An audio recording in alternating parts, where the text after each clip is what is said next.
So, morning, everybody. And this is very, very exciting because today we're going to complete that book. Yeah. So, it's been a very long journey, 48 chapters, over a year. I think we started September last year. So, it's been a very long journey, and I'm very, very happy to be at that point. I'm sorry? Yeah, it's a very interesting book, not so easy. So I thank you for sticking sticking with me all the way. We correct, and so we're gonna finish that chapter, and then we're gonna say that. So as I mentioned before, next week, like there's a change in my schedule, so next week we will meet. We're gonna do something a little bit different. I'm not so sure what, but we'll do something different. The following week, the week of the 21st, I'm going to be away. And then we're starting the new series, 6-part series, Why Good People Do Bad Things. It's going to be very, very interesting. Very interesting. So that starts on January 30th. Okay? Okay. So,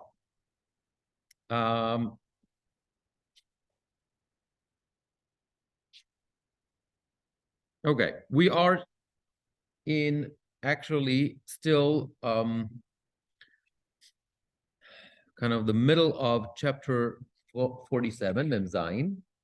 So if you remember, we talked about this magnificent, last time we talked about this magnificent stream of water that's going to come out from the temple, is going to be a source of healing. And so Yechezkel is still in that virtual tour, so to say, that he is having, right? And after that interesting kind of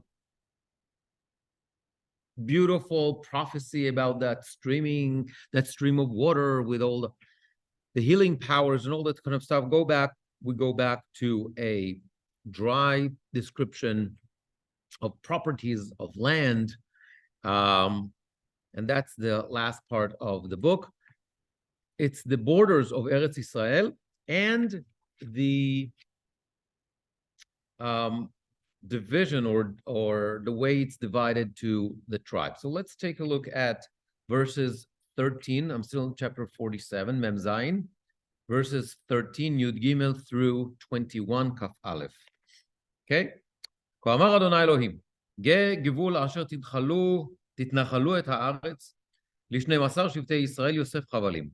ונחלתם אותה איש כאחיו אשר נשאתי את ידי לתיתה לאבותיכם, ונפלה הארץ הזאת לכם בנחלה, וזה גבול הארץ, לפעת צפונה מן הים הגדול, הדרך חתלון לבוא צדדה, חמת בארות הסבריים, אשר בין גבול דמשק ובין גבול חמת, חצר התיכון אשר אל גבול חברן, והיה גבול מן הים, חצר עינון, גבול דמשק וגבול וצפון, צפונה וגבול חמת, ואת פאת צפון, ופאת קדים מבין חברן, ומבין דמשק ומבין הגילן, ומבין ארץ ישראל הירדן, ומגבול על הים הקדמונית המודו, ואת פאת קדימה, ופאת נגב תימנה מתמר, עד מי מריבות קדש, נחלה אל הים הגדול, ואת פאת תימנה נגבה ופאת ים, הים הגדול מגבול עד נוכח לבוא חמת, זאת פאת ים, וחילקתם את הארץ הזאת לכם לשבטי ישראל.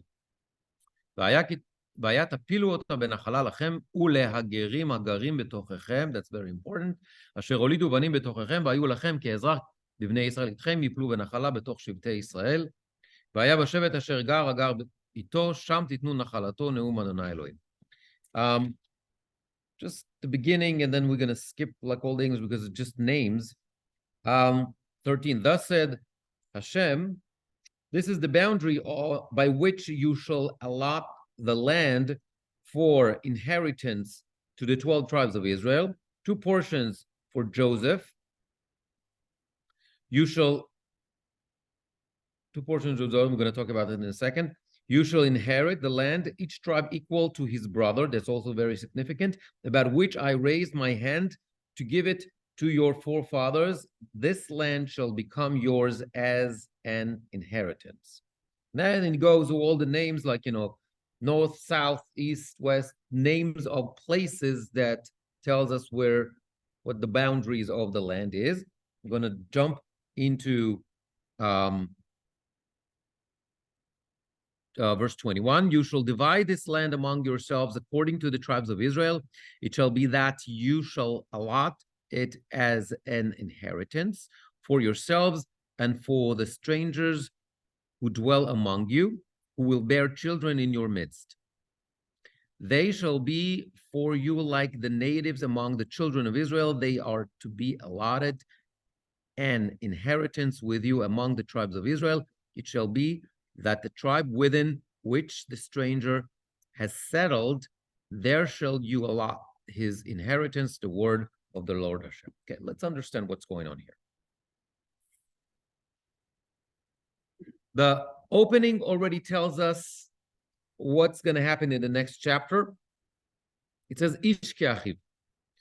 In other words, again, we have a major deviation, so to say, from what the Chumash, the Torah, tells us about how to divide the land in Moshe Rabbeinu that was later on done by Yehoshua.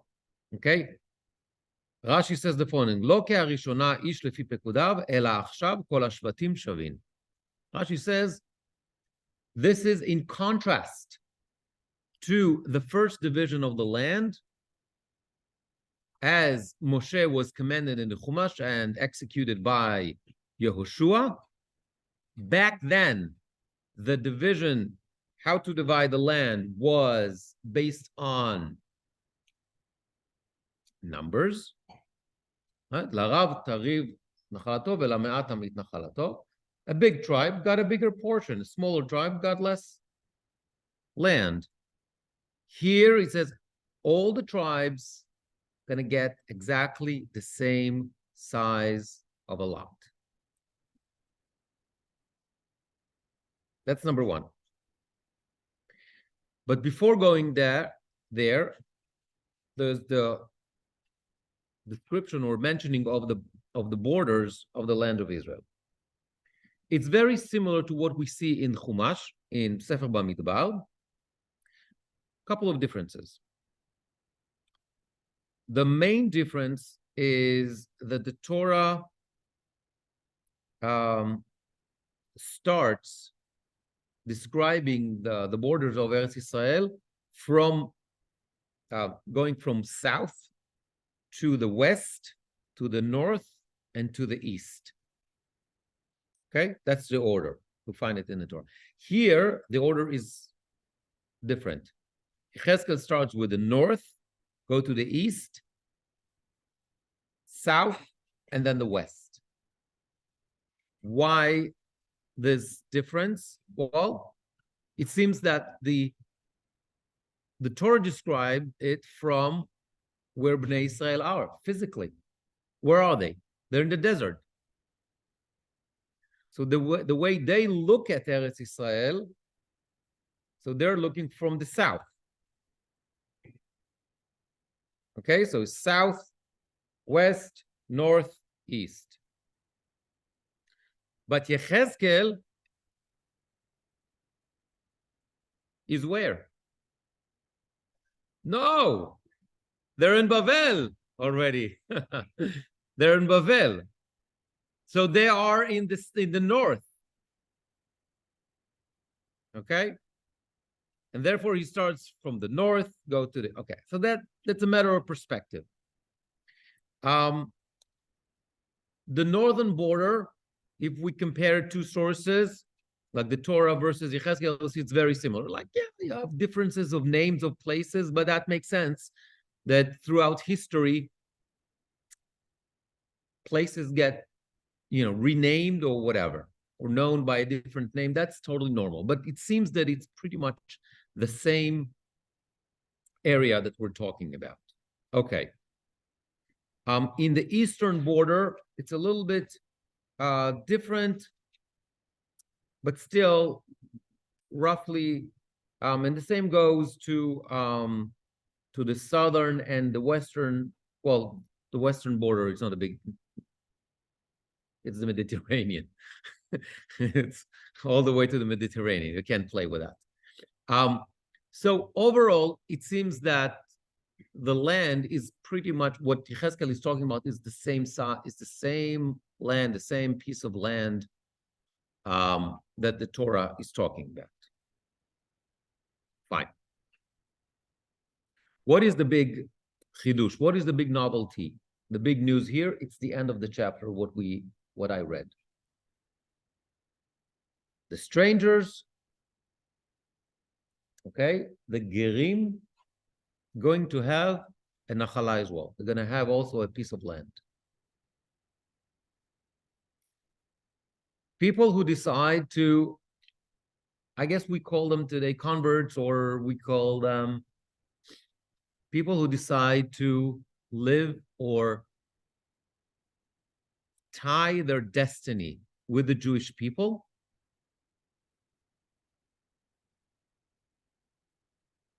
They're going to have a lot. They're going to have a piece of land just like everybody else.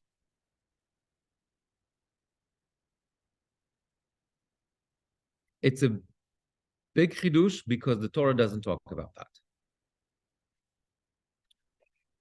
Shoshana, just a sec. Just one thought that I had. Why? Well, let's understand. Bnei Israel in the desert, they're, after 40 years of being in the desert, this idea, they've been secluded from other nations. The only nation that they had contact with, unless it was war, was the Egyptians. That was and that was let's call it the enemy. Yes, there were Erev Rav, there were a bunch of Egyptians that also, but those Egyptians have been. So this idea, this concept of somebody like decides willingly to be part of Am Yisrael, it's kind of like something that is very unusual in that time. Why would you want to be part of this nation that is like in the desert? It seems that their leader even lost the way. They're stuck in the desert for 40 years.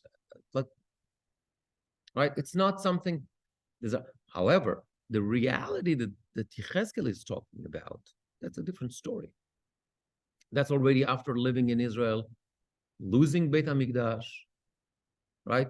We already had the times of David HaMelech, Shlomo HaMelech, where the Israeli kingdom, so to say, was in its full glory. And that was a reality. People wanted to be part of that success, part of that story. Come the Yechezkel and says, in the future, that's going to come again. That's going to happen again. People, yes, now maybe nobody want to be associated with us because we are beaten and sent to Galut and we're in exile and whatever. We have no land, but that's going to change. Remember, this is all about the redemption. So we're going to go back to those days of glory. We're going to go back to Eretz Israel. And not only that, other nations, other people from other nations will recognize that they want to be part of us. Those who do that with full heart and they want to be part of the story, well, they need to have a land also. They need to have a piece of land. Yes, Shoshana. You're muted. You're muted, so I can't hear you.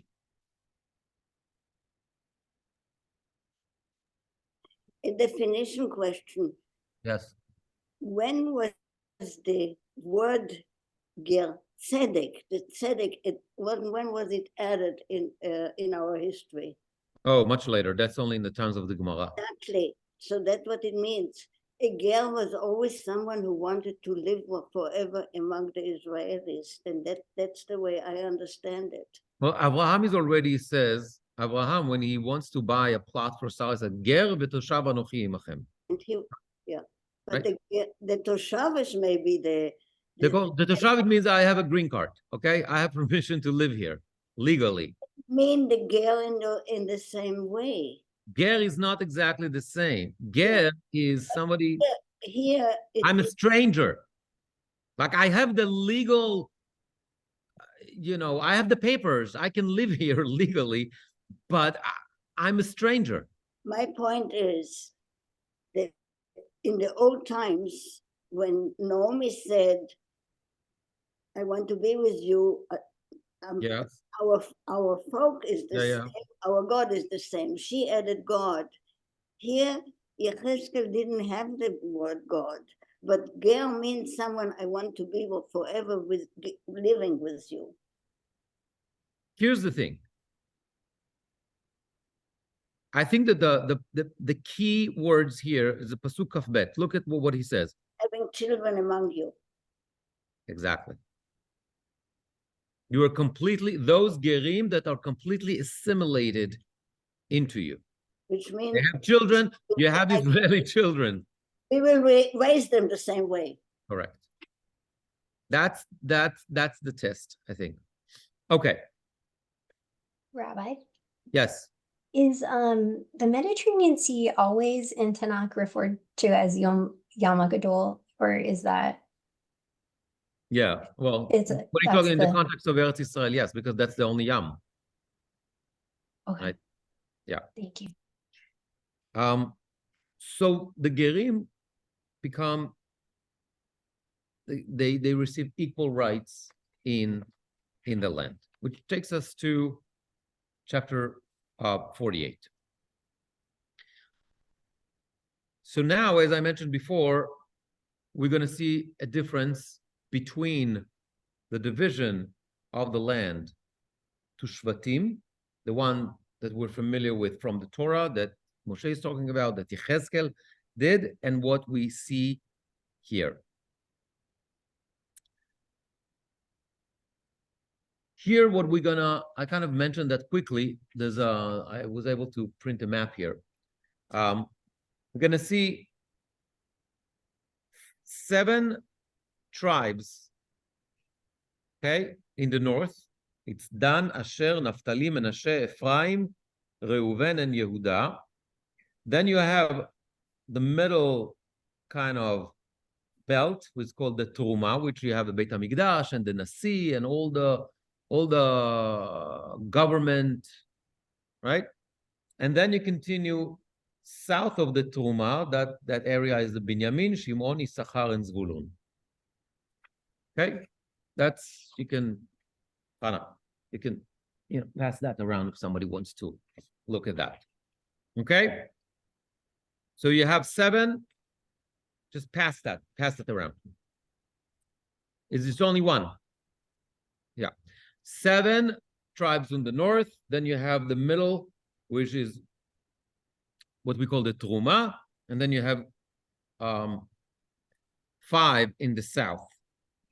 Okay, let's take a look quickly at the text.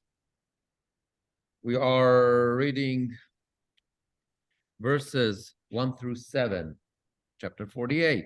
ואלה שמות השבטים מקצה צפונה, על יד דרך חתלון לבוא חמת, חצר עינן, גבול דמשק צפונה על יד חמת, והיו לו פאת קדים הים דן אחד, ועל גבול דן מפאת קדים עד פאת ימה אשר אחד, ועל גבול אשר מפאת קדימה ועד פאת ימה נפתלי אחד, ועל גבול נפתלי מפאת קדימה עד פאת ימה מנשה אחד, ועל גבול מנשה מפאת קדמה עד פאת ימה אפרים אחד, ועל גבול אפרים מפאת קדים ועד פאת ימה ראובן אחד, ועל גבול ראובן מפאת קדים עד פאת ימה יהודה אחד.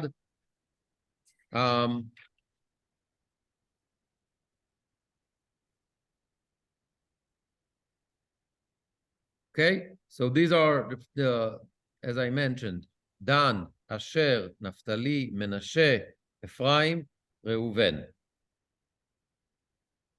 Okay, we're gonna skip now verses 8 through 22 because that's the Truma. And if I read verses 23 to 29, these are the five southern tribes, okay? Binyamin, Shimon, Issachar, Zvulun, Gad. And that's a conclusion. Zot haaretz asher, 29, Zot haaretz asher tapilu min hachala l'shivtei Yisrael, ve'elech machloktam neum Adonai Elohim. Okay, I'm skipping the middle for now. We're going to get there in a second. So, as I mentioned before, the striking point is that, and that's different from what we see in the Torah, that all the tribes get an equal part, an equal piece of land. Okay? Why is that? I mean, you would think that it makes sense if a bigger tribe, they get like more land. There's got to be some sort of a calculation per capita or something. Exactly, Maxine. To avoid jealousy. To avoid jealousy. And that's exactly what we're going to see, or what we saw throughout the book of Judges, where you had disputes, they had, all the time between and tension between the tribes, especially later on. And you see that, by the way, that stuff surfaced after Shlomo HaMelech, with the breaking of the two kingdoms, right? Israel and Yehuda, and goes on for hundreds of years. At this point, Mamlechet Israel is no longer. They're gone. Yechezkel is not even talking about them anymore. He's talking only about, right? So there was a lot of tension between the tribes because of land. So in order to avoid that, whether it's realistic or not, nobody knows. This is a prophecy. It's kind of utopia. After 1 or 2 generations, it changes anyhow. Correct. I get it. But I'm saying, okay. Now, another major point is, you remember the 2.5 tribes, Reuven, Gad, and half of Menashe? They came to Moshe Rabbeinu and they said, we want to stay in the eastern part of the eastern side of the Jordan River, right? And they had all that deal with Moshe Rabbeinu. Moshe says to them, you have to come, help us conquer the land. Only then you can go back. Here, they're back in Eretz Israel. They're not staying on the other side of the Jordan River. Okay? Okay. Now, the location of the tribes, where each tribe is located, is also different than what the Torah tells us. And now, in order to understand that a little bit better, we have to go back to what the Torah, or actually, to be more accurate, Sefer Yoshua is talking about. According to that previous division of the land, so you had the Mishkan, you had it, I'm talking still in the desert, right? You had the tabernacle, you had the Mishkan in the center. Should have brought a map. And then on the north of the Mishkan, you had Dan, Asher, and Naphtali. Then in the east, you had Yehuda, Issachar, and Zvulun. In the west, you had Ephraim, Menashe, and Binyamin. And in the south, you had Reuven, Shimon, and Gad. Why this is significant? Because it places in the center the, let's call it, more important Shvatim. The sons of Leah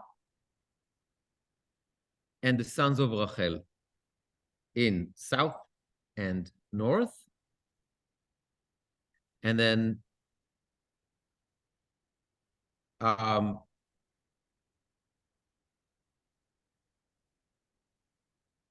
less, not important, but the less whatever, Shvatim, the sons of Bilhah and Zilpah, the maidservants are, okay? So this is kind of, now, this is kind of like the setting. Okay, look,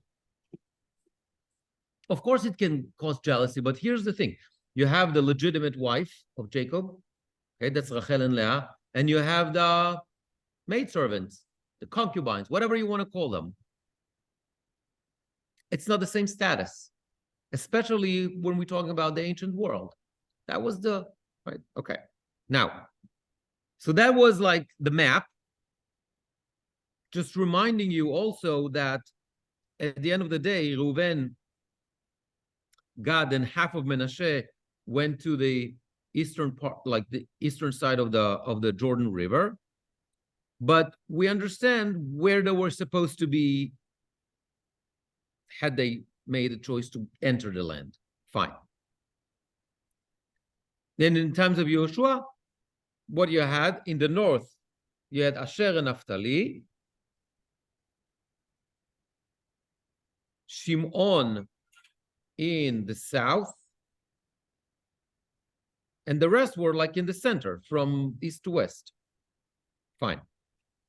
Now we have to look at what's going on in our chapter. Here, Dan, Asher, Naphtali stay in the north, Shimon still in the south, Gad goes back to the south from Ever Yarden, from the right. But we have two differences. First of all, Reuven and Shimon are in among the, you know, the central 6 tribes. And Issachar and Zvulun are going to go into the south. So that's one difference. The second one is that Yehuda and Binyamin are switching places. In the times of Yehoshua, Binyamin was north of Yehuda and Yerushalayim smack in the middle. According to here, Yehuda is going to be in the north and Binyamin in the south of whatever, the Truma, which includes Yerushalayim. Okay, so these are the two differences. And I think that the two differences are connected to each other. Reuven and Shimon, what do we know about them? Now you have to go back to Sefer Bereshit, like to the original Reuven and Shimon, not the tribes themselves, but the original Reuven and original Shimon. What's going on with them? They both did something wrong. Both did something wrong. Correct. Shimon, right? Shimon is, Maxine is right, the story of Shechem. And they are, to some extent, cursed by Yaakov. Arur apam ki az ve'evratam ki kashata. He rebukes them. What about Reuven?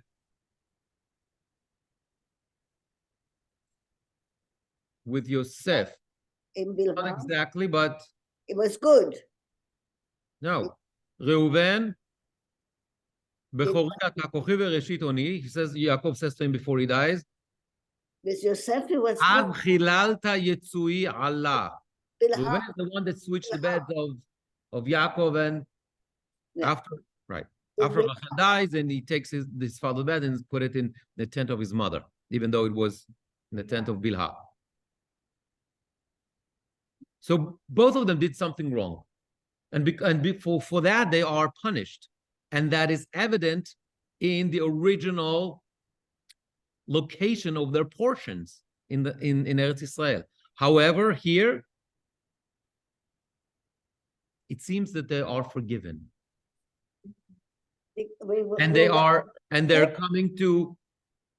coming into the center, right? They're being pushed to the center. Here is Reuven and here is Shimon.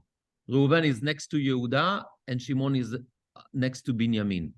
They're pushed to the center as they should, because they are the older sons of Leah. And that's on the expense of Yisachar and Zvulun, who are being pushed outwards a little bit, because they are the younger ones. So this is kind of more on a theoretical, whatever you want to call it. It creates more of a order. Okay, what about this idea of Yehuda and Binyamin? They're switching places.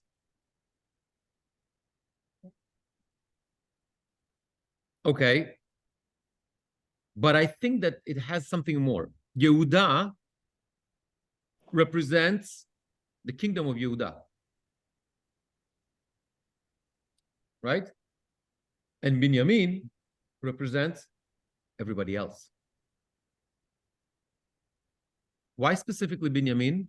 Because the first king, Shaul, came from Binyamin. And so when we talk about the two kingdoms of Yehuda and Israel,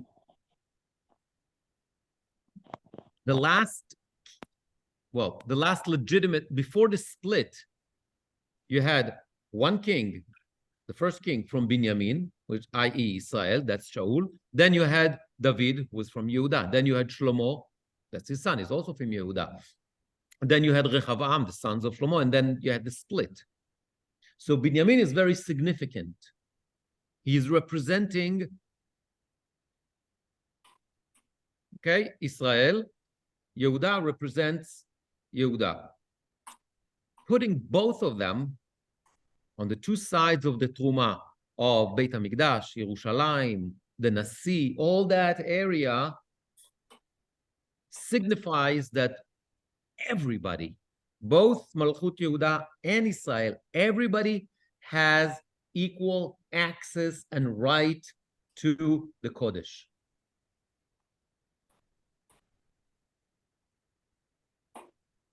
Okay? Another interesting thing is that in the biblical description, Shimon was kind of swollen by Yehuda. Shimon had like a little piece because that was the smallest shevet inside Yehuda. Here, they gain their independence, so to say. They're separate, and they are disconnected from the tribe that kind of swallowed him. Okay, so there's another kind of some sort of a correction. Okay, so this is the map. We have the 7, we have the 5, we have all the Truma in the middle. Now let's go into the Truma. These are those psukim that we skipped. I want to go into verses 8 through 12. Okay. ועל גבול יהודה מפאת קדים עד פאת ימה, תהיה התרומה אשר תרימו 25,000 רוחב, ואורך כאחד החלקים מפאת קדימה עד פאת ימה, והיה המקדש בתוכו. התרומה אשר תרימו לאדוני, אורך 25,000 ורוחב 10,000, ולאלה תהיה תרומת הקודש לכהנים צפונה 25,000, וימה רוחב 10,000, וקדימה רוחב 10,000, ונגבה אורך 25,000, והיה מקדש אדוני בתוכו.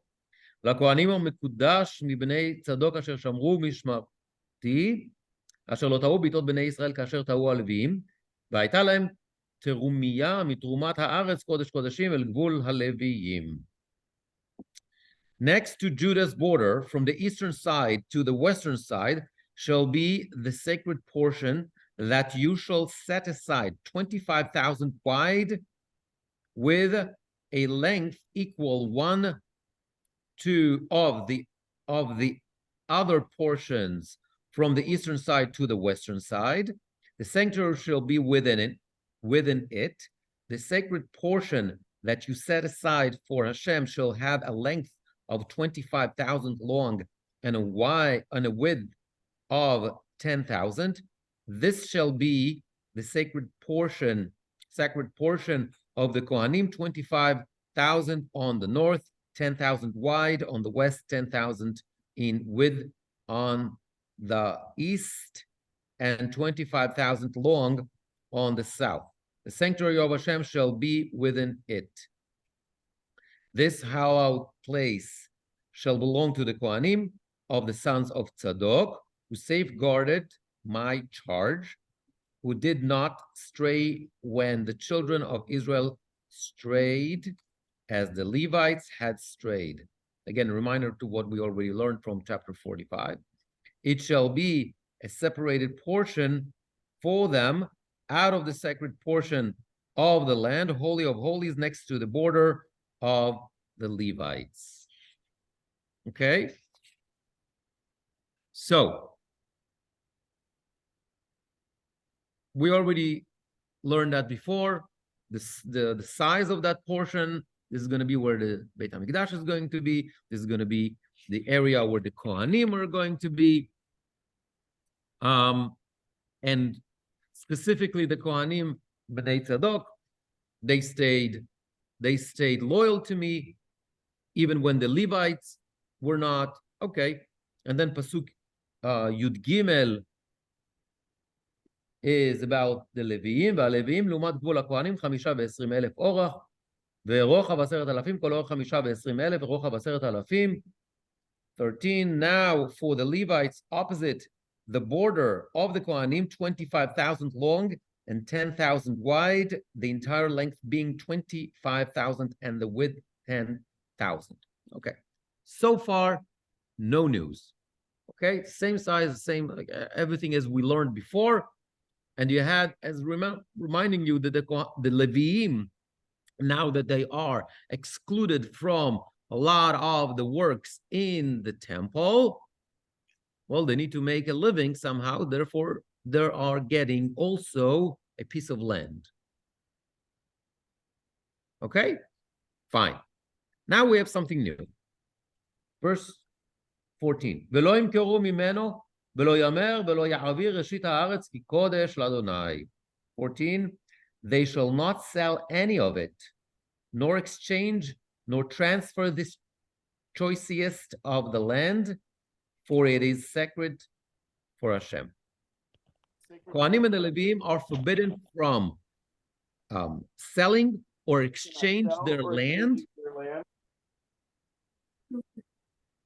because their land is Kodesh, belongs to God. He's adding to the prohibition that we find in the Torah, in the Chumash. Over there, the Torah prohibits the Leviim from selling the migrashim, the property, meaning just the property, the fields,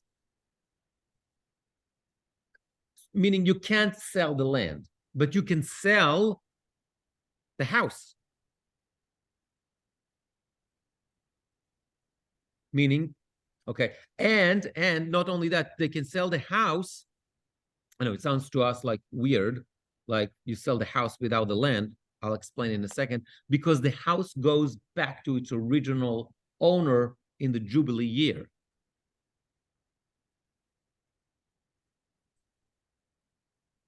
Okay?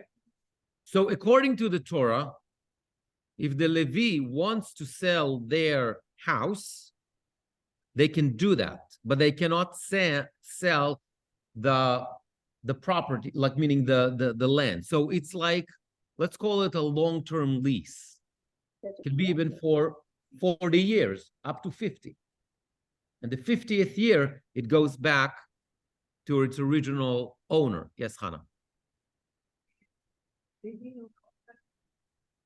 Correct.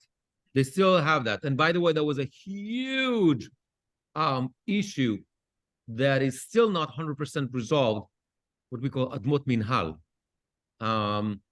In Yerushalayim, all this area where the Greek Orthodox Church is on when you go on Herzog, on Rehov Herzog, like as you go, like when you come from Route 1, you enter Yerushalayim and you continue straight. If you're going to go to Katam, like you cut through the city, you'll see there's a big valley where the church is, the Greek Orthodox Church is, and all that area, Talbiya and part of Katamon and Rechavia, and like they all technically belong to the Kakal, but like that was a long-term lease from the church. And what happened that they decided not to renew it. Yeah, and it was a yeah.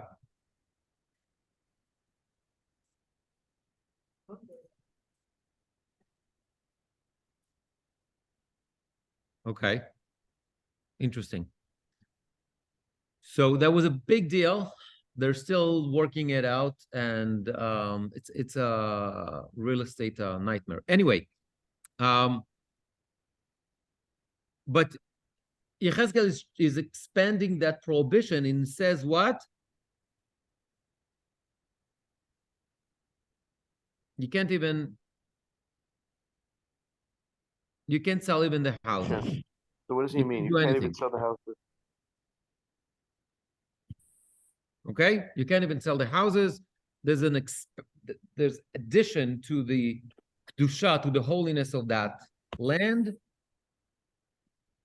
Whatever is in that land, and therefore you can't exchange it, you can't sell it. Question? I'm sorry? Okay. Question? Yes. Because one picture is worth 1,000 words. Is there a place where we can see this halukah overlaid on the Tanachic names of the area? The Tanakh or the one that the no, I mean overlaid over the geography at the time of Yechezkel, because he says what are the boundaries. Yeah, so that's what I'm saying. Like No, but can we see it on a geography? Okay, can we have that? I'll send it to you. Yeah, but it's without the geographic mentioning of the areas. Oh, you mean the boundaries? Yeah. I'll Because try to find that. I'll try to find it and send it to you. Okay. Now, just put it on and I can immediately make a desk shot. that's okay. I'll send it to you. Don't worry. Okay. Now the next psukim, 15 through 19, deals with that city. If you remember, in the southern part of that truma, right? So with the truma is that belt here in the middle. It has the Beit HaMikdash, you had the Nasi portion, you had the Levim, Kohanim, all that kind of everything is here. And so the very southern part of there's like a city, right? What happened with Arik Miklat? What happened with Arik Miklat now? Don't have them. Not even in the Truma? No, he doesn't talk about Arik Miklat. Okay, let's take a look at those verses 15 through 19. Here we go. ו5,000 הנותר ברוחב על פני 25,000 כל הוא לעיר, למושב ולמגרש, והייתה העיר בתוכו ולמידותיה, פאת צפון 504,000, ופאת נגב 5,400,000, ופאת קדים 5,404,000, ופאת ימה 5,400,000. Okay, so it's a square. והיה מגרש לעיר צפונה 50 ו-200, ונגבה 50 ו-200, וקדימה 50 ו-200, וימה 50 ו-200, ונותר באור לעומת תרומת הקודש 10,000 קדימה ו10,000 ימה, והיה לעומת תרומת הקודש, והיה תבואתו ללחם לעובדי העיר, והעובד העיר יעבדו מכל שבטי ישראל. Do it quickly in English as soon as I find that. Okay. The remaining 5,000 in width by 25,000 in length shall be secular for the city. for settlement and for open space, the city shall be within it. These are its dimensions. The northern side, 4,500. The southern side, 4,500. The eastern side, 4,500. And the western side, 4,500. As I said, it's square. And the city shall have an open space, 250 to the north, 250 to the south, 250 to the east, and 250 to the west. That's what happens when you put a square inside a square. Okay. The remainder of the 25,000 length alongside the sacred portion, 10,000 towards the east and 10,000 towards the west, which runs alongside the sacred portion. Its produce shall be food for those that serve the city, as we mentioned that before a few weeks ago. The worker of the city shall serve it on behalf of all the tribes of Israel. Okay, so you're going to have east and west of the city, you're going to have two fields, two properties, okay? Each one of them is 10,000 by 5,000. And these are going to be fields where they're going to grow. They're going to grow vegetables, they're going to grow grain, whatever. And they're going to be Mikol Shivtei Israel.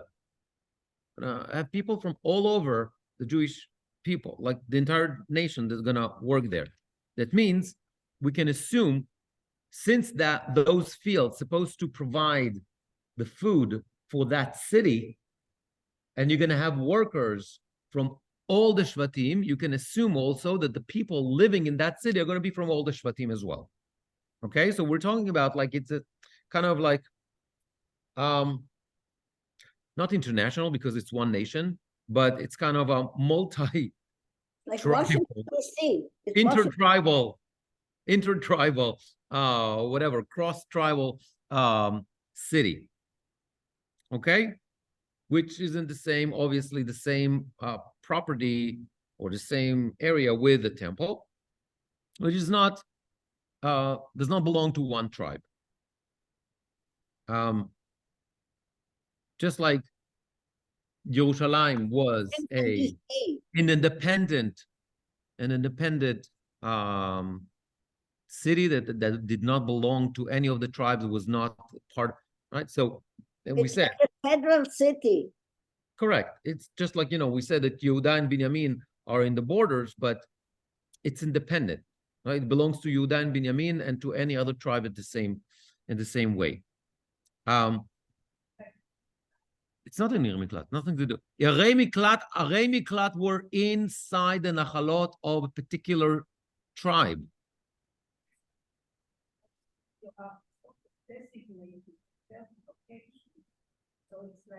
No. Irei Miklat has very specific. Correct. So, for example, if God forbid somebody is like living in Irei Miklat because they unintentionally killed somebody, blah blah blah. We know the story. Okay, fine. If the tribe, for example, if that tribe where the Irei Miklat is, from some reason decides to, I don't know, have a certain tax. Friendly fire. I'm sorry? Friendly fire can Friendly kill. fire, yeah.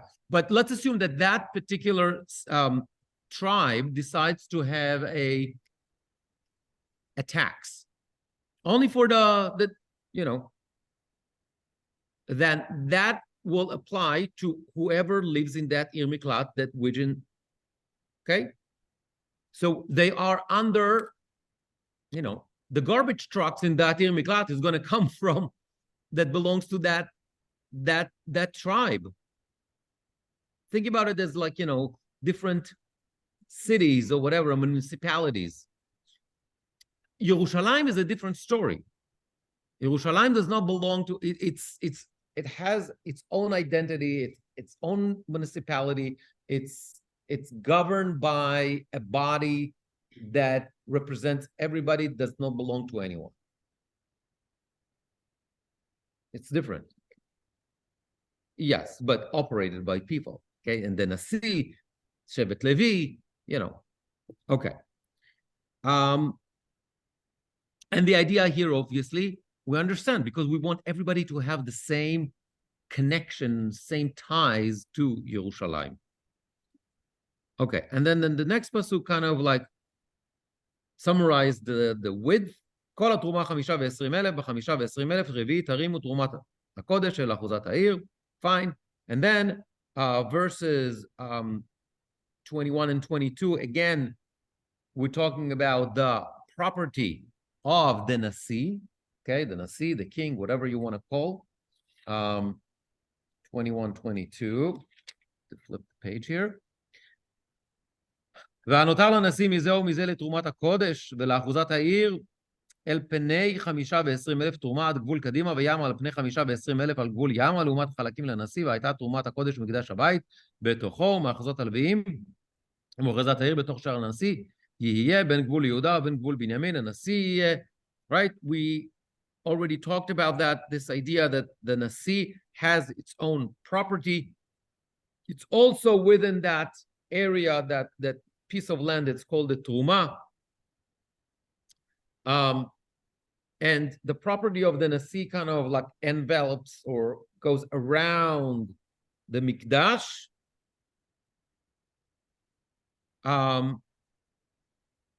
Which highlights again the status, the special status of the Nasi. So you have the Mikdash and smack in the middle, you have the property of the Nasi surrounding that. Then you have obviously the Ir, right? You have the city itself. And then you have the fields on the two sides. And that's basically that strip that we call the Truma. Okay, so now we have verses 30 to 35 that's going to describe that city that is in the southern part of that belt that we call the Truma. And that's the end of the book. Very exciting. מפאת צפון 504,000 מידה ושערי העיר על שמות שבטי ישראל שערים 3 צפונה, שער ראובן 1, שער יהודה 1, שער לוי 1, ועל פאת קדימה 504,000 ושערים 3 ושער יוסף 1, שער בנימין 1, שער דן 1, שפעת נגבה 504,000 מידה ושערים 3, שער שמעון 1, שער יששכר 1, שער זבולון 1, פאת ימה 504,000 שעריהם 3, שער גד 1, שער אשר 1, שער נפתלי 1, סביב 18,000 ושם העיר מיום אדוני שמה. This is the land that you shall allot as an inheritance to the tribes of Israel, and these are their divisions, the word of the Lord Hashem. These are the exits of the city. On the northern side, measure 4,500. The gates of the city shall be called by the names of the tribes of Israel. 3 gates to the north. The gate of Reuven, 1. The gate of Yehuda, 1. The gate of Levi, 1. And the eastern side, measure of exactly the same, 4,500. And 3 gates, gate of Yosef, gate of Binyamin, gate of Dan. And then the southern side, exactly the same. And you have the gate of Shimon, the gate of Issachar, and the gate of Zvulun.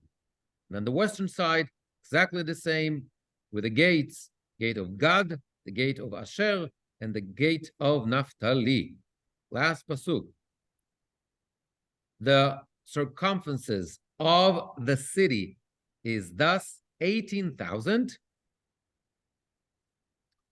and the name of the city from that day shall be Hashem is there. Shem Shama.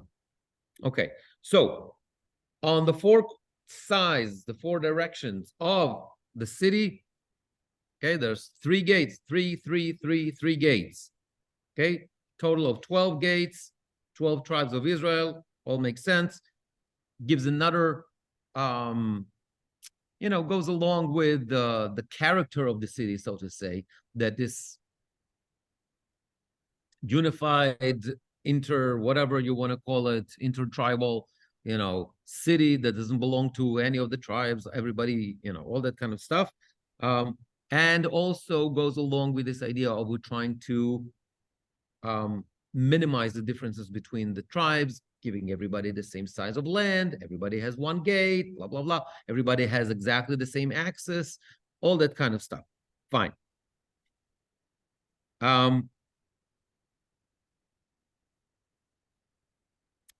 What's interesting is that here, and when we talk about dividing the land, if you remember, there's no tribe of Yosef, but rather we have, right? Remember Yosef Yaakov taking the two sons of Yosef and make them in, right, to Ephraim and Menashe. So therefore we have a tribe of Menashe, tribe of Ephraim, and they get equal share to like their uncles. However, when it comes to the gates, go back to the original, and therefore we have the gate of Yosef. How that works, like to have 12 here and 12 there. If you take 2 instead of 1, you're going to end up in 13. But you don't have one for Levi. So it balances. Here, you have a gate for Levi as well. So we go back, you add 1. So therefore, we have the 12. Okay. Now, what is significant in that order is the following. This division of the gates, 3, 3, 3, 3, and is something else. Anyone remembers? Is that the same as in the Mishkan? Something more specific. It's the Choshen. Oh, it's the breastplate of the Kohen, of the high priest, and he has all the 12 stones, and this is exactly the same order in which the stones are. Okay. Now, the book ends with this sentence, V'shem ha'ir miyom Adonai shama. Right? And the name of the city from that day shall be Hashem is there. I don't think they talk about the Chabad song, Hashem is here, Hashem is there, Hashem. I don't think that's what they had in mind. But it means that from that day on, that's going to be the name of the city. It's, again, highlighting the fact that God is there. It's part of, that city is part of the holy, the Truma, it's the holy section of the land. But it's also a beautiful ending for the book.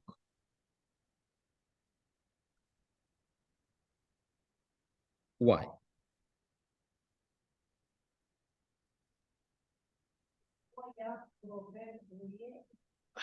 Okay, but that's...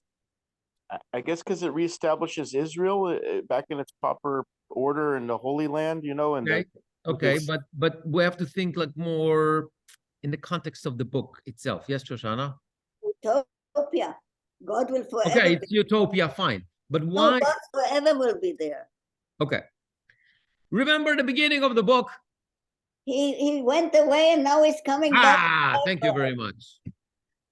In the beginning of the book, it's a full circle. In the beginning of the book, we see the Merkava, the chariot. And in the 10th chapter, we see that the chariot is actually going in a certain direction from Israel to Babel. And with the 10th chapter, we learn finally what is the purpose of that chariot is to carry, it's the vehicle to carry the Shekhinah. Shekhinah kind of represents God's presence, right? Now, starting from chapter 43, and we remember it was a whole journey, how the Shekhinah leaves. Now, starting from 43, it's the reverse journey. And Yechezkel hears also that promise, V'shachanti betocham leolam, and I will dwell amongst them forever. Now at the very end of the book, the very last pasuk,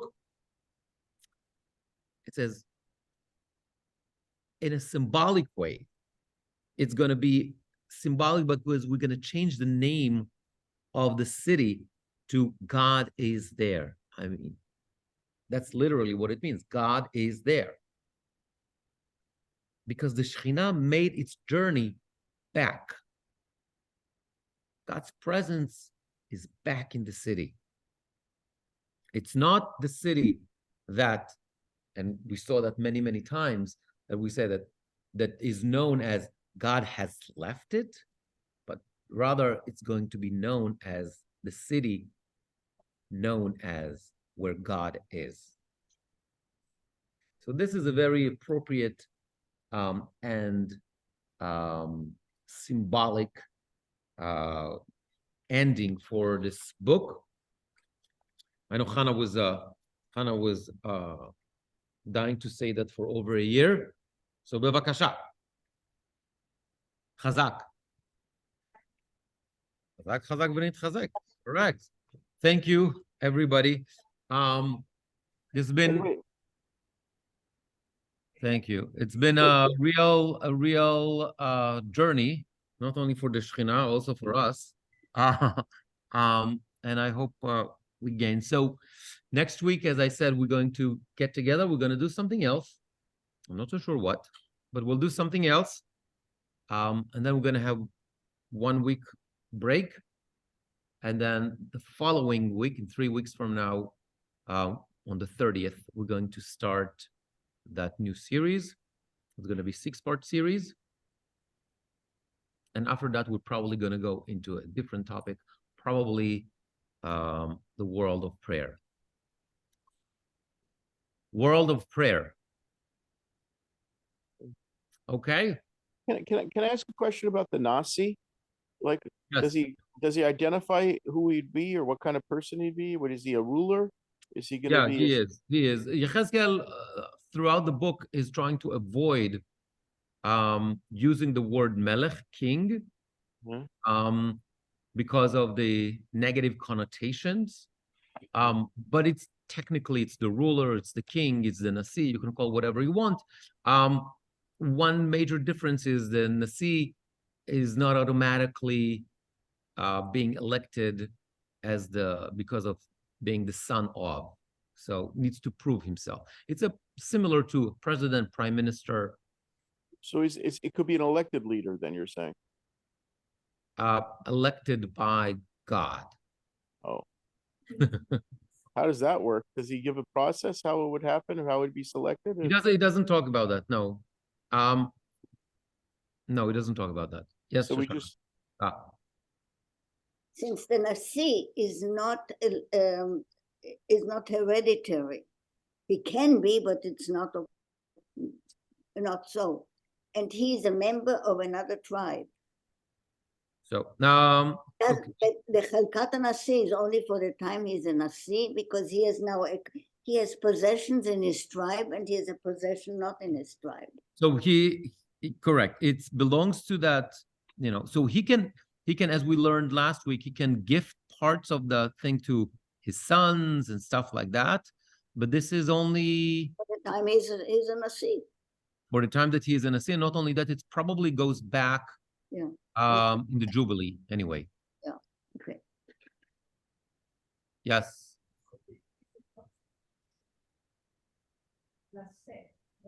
Of course. Of course. No, he's carrying the position.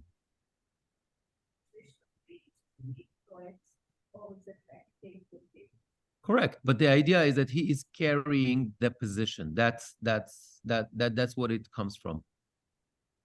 Right? It's like when the Torah talks v'nasai et avono, right? The opposite. So you carry your sin. Okay, it's a description of what you're supposed to be doing. It's a status that is given to you because of what you do. And this is like things like to David's remark, it's also connected. It's not automatically because you were born to the right family, or the major distinction that we know, for example, from Shevet Levi, okay, in order to be a Kohen, you have to be born as a Kohen. Here, by the way, one of the chidushim, one of the differences and novelties that we learn in Sefer Yechezkel is that not all the Kohanim are going to be even serving in the Kodesh because they messed up. Only the family of Tzadok. So even within that mindset that you get certain rights by birth, you still, it seems that like this is kind of like the philosophy that we're trying to project to the future. You'll have to prove yourself. Meaning, I would say that the next step would be even from the family of Tzadok, if you don't prove yourself, you're going to be kicked out from that work. Even if you were from the tribe of Yehuda, that means that, right, you have to prove yourself to be worthy Nasi, otherwise you're going to be kicked out. So it's kind of a hybrid. Yes, we do use this idea of status, the status based on tribe, to some extent, still in the time of Yechezkel at least. But the idea is you still need to prove yourself. By the way, fast forward to the Second Temple or post-Second Temple era, when we talk about Chazal, when we talk about the rabbis already in the Talmud, etc., they take it to the next level. And they say there are like a lot of examples. For example, all the ma'amadot, all the yechusim, all the lineage, all that stuff is completely irrelevant. And it's not that they say irrelevant, they said it's secondary to, let's call it character. And they say, afilu mamzer kohen, mamzer kodem lekohen gadol. Mamzer talmid chacham kodem lekohen gadol. Even a bastard, problematic lineage has priority if he is a talmid chacham, if he's learned, if he has priority over the high priest. Okay. Another statement, for example, in the Talmud, mipnei ma bnehem shel talmidei chachamim einam talmidei chachamim kedei shelo yomru Torah kardom lachtor ba. There's a saying that the children of Talmidei Chachamim, of great rabbis, are not going to be great rabbis. Of course, we know that's not accurate. It's a saying. It's like, what's the idea behind that? So no one could say this is something that is hereditary, something that, it's in my genes. I'm going to be a great scholar because my father was. The fact that my father is a great rabbi, it means no. The rabbi said, absolutely not. You're going to sit down, you're going to learn, you're going to achieve it by yourself, by your own merits, by all means. But if you think that you're going to get anything because your father is or whatever, then you're absolutely wrong. So Chazal is taking, look, I once talked about that in a totally different context, trying to remember what I said back then. Oh, forget it. But I think that the principle is the same principle. The Torah, let's call the Torah point A. Okay? Let's call the Torah point A. The Torah, right? And then we have, let's call the prophets point B. And sometimes we have the rabbis that are point C. I'm talking about history, right? So the Torah, right? And then the prophets coming hundreds of or 1,000 years later or whatever. And then you have the rabbis in the Talmud that comes even later, historically, right? Many times we can see the trajectory. And I think that that's what the job of the rabbis, they're trying to show us sometimes what is the trajectory? What do we need to, for us living today, it's not perfect. Like the Torah, as I said a million times, the Torah was written in a particular time in history. We have to acknowledge that all the time. Okay? the prophets are taking it to the next place. If we talked about korbanot, for example, or whatever that is, right? The Torah is talking about korbanot. And then the prophet says, you know what? Yes, korbanot are important, but what's important is the heart. What's important, what do I, lama li rov zivchechem? Right? The prophet says, look, what do I need those, God says, look, what do I need those korbanot if you are corrupted? So again, it's like, yes, we need the korbanot, but it's not only that, right? And then the rabbis, after destruction of the temple, said, forget about the korbanot. We don't need that at all. Right? Okay. So you see the trajectory. I get it, but I'm saying, like, think about trajectory, think about tendency, think about direction. The Torah sometimes cannot tell us, because the Torah was written in a particular time in history, cannot tell us where to go. As I said many times, one step ahead of humanity, but not 3 steps, because otherwise it becomes irrelevant. So this is why you had the prophets later on, like, taking it to the next level. And then the rabbis are taking it to the next level. And if we are true, and if we are doing our job correctly, then we continue the same trajectory, and we need to understand that this is a kind of an arrow that tells us where we're supposed to be today. Yes, Shoshana? And that can be continued, because after the Rabbanim, there is something that the Kahal can establish, and after Kahal, then there is a Minhag, and so forth. And I see in that part that is sometimes also, if there's a Kehillah which is used to do it differently, then sometimes we say, okay, they can do it differently, right? That's slightly different. No, you're talking about halachot. No. This is the practicality of the advance of the situations and the conditions of the time of history, because conditions change. Okay. Posvul is one of the things, and Mechirat Chametz is one of the things. I get it. But you're getting into technicalities. I'm talking about principles. But the principles. But what we call in modern language the meta halacha, right? The overall arch of trajectory, of direction. First are the most important ones, because everything has to relate to the first. I get it. So that's the idea.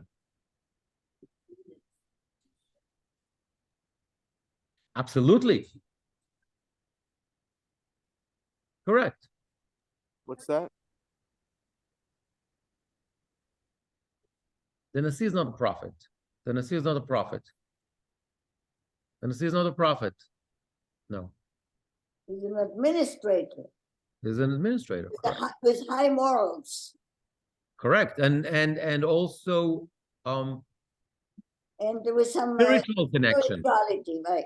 Yeah, is he a spiritual leader or secular? He's also a spiritual. We covered that in the last couple of weeks, saying that in addition to being an administrator, he has an active role in the rituals in Beit HaMikdash, specific korbanot that he is going to bring and stuff like that, to show the spiritual connection, to show that having a position of authority over the Jewish people behooves you to be, requires you to be also a spiritual leader. You cannot detach the two.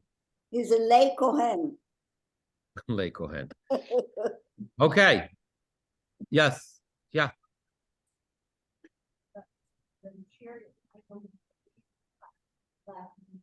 Yes. Yes. Well, in his vision, yes. Going east and going south.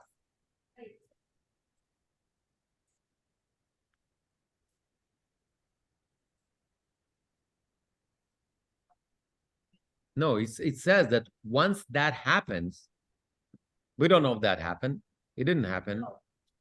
Once that happened, that vision is happening, and there's a whole debate. Then from that point on, the name of the city is going to be God is there. Hashem Shama. Do we know the exact location of the city is, I mean, God is their city? Maybe you can't hear me.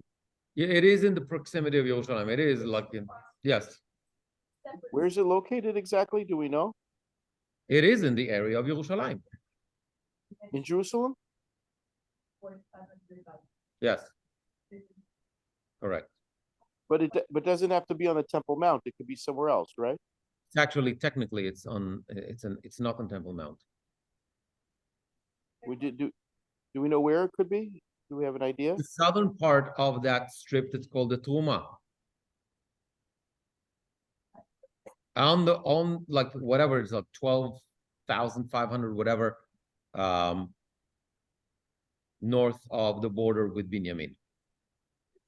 You know where that would be today? Do you have an idea? No, I do not. Yes, Hannah.